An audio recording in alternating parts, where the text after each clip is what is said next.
آخرت میں جس کا نامہ اعمال اس کے بائیں ہاتھ میں دیا جائے گا وہ کیا کہے گا؟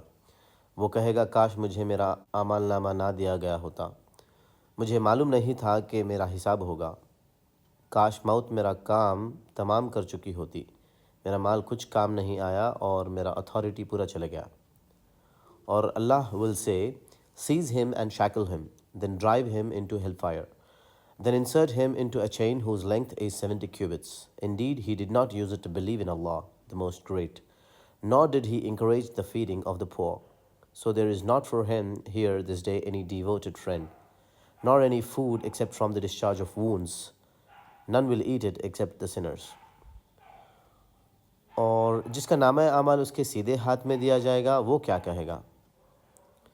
وہ خوشی سے سب کو بتائے گا، کہے گا مجھے یقین تھا میرا حساب ضرور ہوگا، پھر وہ اپنی مرضی کے عیش میں ہوگا، وہ اونچے درجے کی جنت میں ہوگا جس میں میوے جھک رہے ہوں گے، کہا جائے گا مزے سے کھاؤ اور پیو، یہ صلہ ہے اس کے نیک کاموں کا جو اس نے دنیا میں کیا تھا۔ سورہ الحاقہ کے مطابق اللہ نے ان قوموں کو کیوں ہلاک کیا؟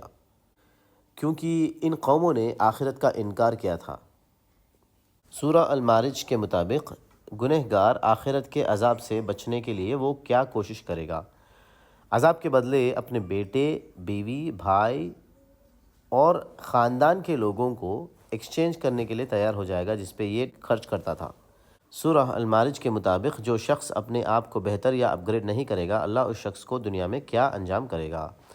گیٹ اپ گریڈڈ اور ریپلیسڈ۔ اللہ عز و جل اس شخص کو ریپلیس کر دے گا جیسا کہ پہلے قوموں کو کیا تھا۔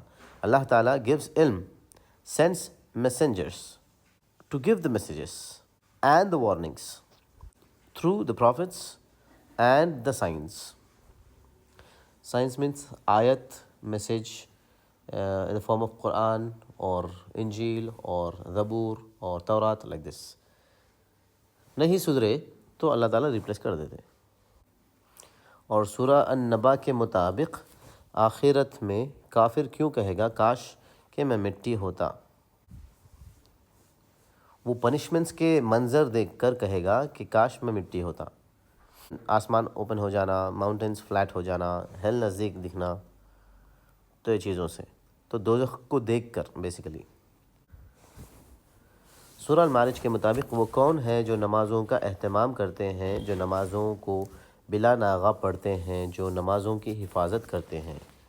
متقی لوگ جو جنت میں جائیں گے انشاءاللہ۔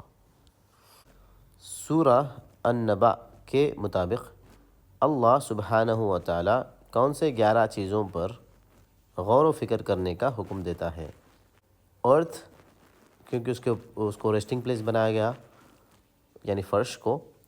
پھر ماؤنٹینز کو، اس کو سٹیکس بنا کے، اس کے کیلے بنا کے اللہ تعالیٰ ارتھ میں اس کو دھسا دے کے ارتھ کو جو ہے شیک نہیں ہو جیسا اپنے لیے آرام کے لیے اللہ تعالیٰ ماؤنٹینز بھی لگا دیے ارتھ کے اوپر۔ پھر اللہ تعالیٰ پیئرس میں اپنے کو کریٹ کرے، اپنے اسپاؤسز۔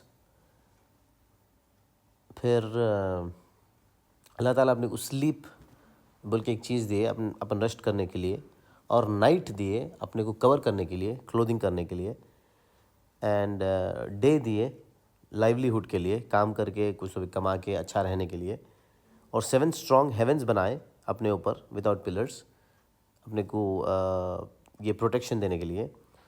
اور اللہ تعالیٰ سن بنائے، اس کو فلٹر کر کے میجرڈ لائٹ میں، کبھی بولتا اگر انفلٹرڈ اگر سن لائٹ اپنے پاس آیا تو اپن وی آر گون، تھوڑا نیچے آ گیا تو بھی وی آر گون، تو اللہ تعالیٰ has taken care of that. اور اللہ تعالیٰ رین بھیجے نیچے اپنے لیے، پانی کے سورسز کے لیے، اور یہ پانی کی وجہ سے اپنے کو گرین اور ویجیٹیشن میں اپنے کو ہیلپ ہوتا۔ وداؤٹ واٹرس وی کی ناٹ ڈو اینی تھنگ۔ اس کے بعد اللہ تعالیٰ اپنے لیے جنت بھی بنائے جو ہمیشہ رہنے والا ہے، اور جس کے اندر اپنے کو جو بھی چاہیے وہ ملے گا انشاءاللہ۔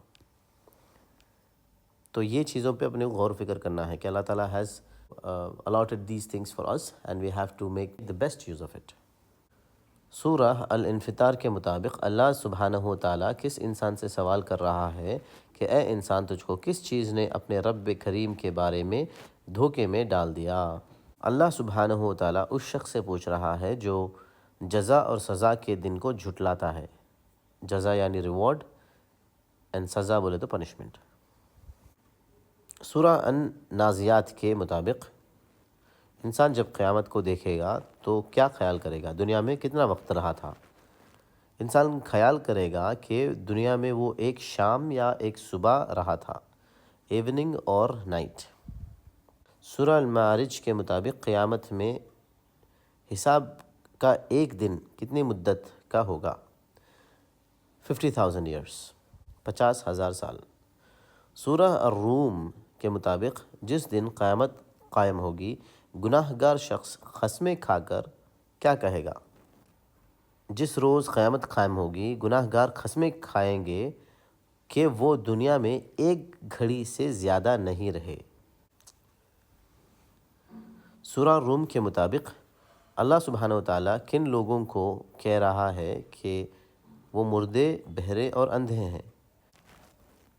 وہ لوگ جو اللہ کی ساری نشانیاں دیکھنے کے باوجود بھی اللہ کی آیتوں پر ایمان نہیں لاتے، اور جس کو اللہ کئی مثالیں سمجھانے کے بعد بھی وہ سمجھا نہیں کرتے، اور اللہ سبحانہ و تعالیٰ کس شخص کے دل پر مہر لگا دیتا ہے جس کے بعد ہدایت کا راستہ بند ہو جاتا ہے۔ وہ لوگ جو اللہ کی ساری نشانیاں دیکھنے کے باوجود بھی اللہ کی آیتوں پر ایمان نہیں لاتے، اور جس کو اللہ کئی مثالیں سمجھانے کے بعد بھی وہ سمجھا نہیں کرتے۔ سورہ العنکبوت کے مطابق ہم ایمان لے آئے، کیا اتنا کہنا کافی ہے، یا کیا اتنا کہنے کے بعد ہماری کوئی آزمائش نہیں ہوگی؟ ہم کو بھی ضرور آزمایا جائے گا۔ آزمائش کا اصل مقصد یعنی ریئل پرپس کیا ہے؟ پرپس یہ ہے کہ کون سچا ہے اور کون جھوٹا ہے۔ سورہ العنکبوت کے مطابق دنیا کی زندگی، لائف آف دس ورلڈ کیا ہے، اور سچی زندگی کیا ہے؟ دنیا کی لائف جو ہے یہ ڈائیورژنس اور امیوزمنٹس کا لائف ہے، ٹھیک ہے، خالی چیٹنگ ہے، دھوکہ ہے، کھیل تماشے کا ہے۔ سچا لائف کیا ہے؟ لائف آف آخرت ہے جو ہمیشہ رہنے والا ہے۔ سورہ العنکبوت کے مطابق جن لوگوں نے اللہ کے سوا کسی اور کو مددگار بنا رکھا ہے ان کی مثال کیسی ہے؟ اور سب گھروں میں سب سے کمزور گھر کس کا ہے؟ تو ان کا مثال تو اسپائڈر کے جیسا ہے، اور سب گھروں میں ویک جو ہے وہ اسپائڈر کا گھر ہے۔ سورہ الکہف کے مطابق ہم اپنے آپ کو کن لوگوں کے صحبت میں روکے رکھنا چاہیے؟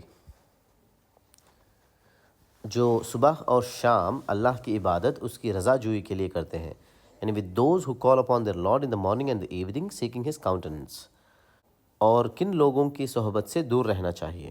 جس کے دل اللہ عز و جل کی یاد سے غافل ہے، اور جو اپنے نفسانی خواہش پر چلتے ہیں، اور جس کا حال حد سے آگے بڑھ گیا ہے۔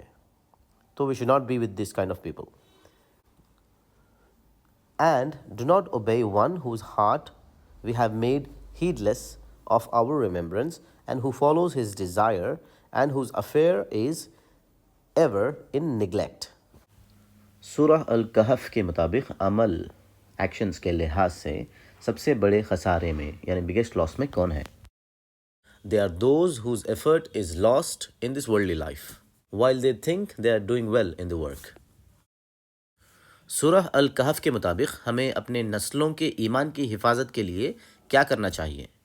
خود ہمیں اپنے ایمان کی حفاظت اور نیک بننے کی کوشش کرنی چاہیے تاکہ اللہ ہمارے نسلوں کی ایمان کی حفاظت کرے۔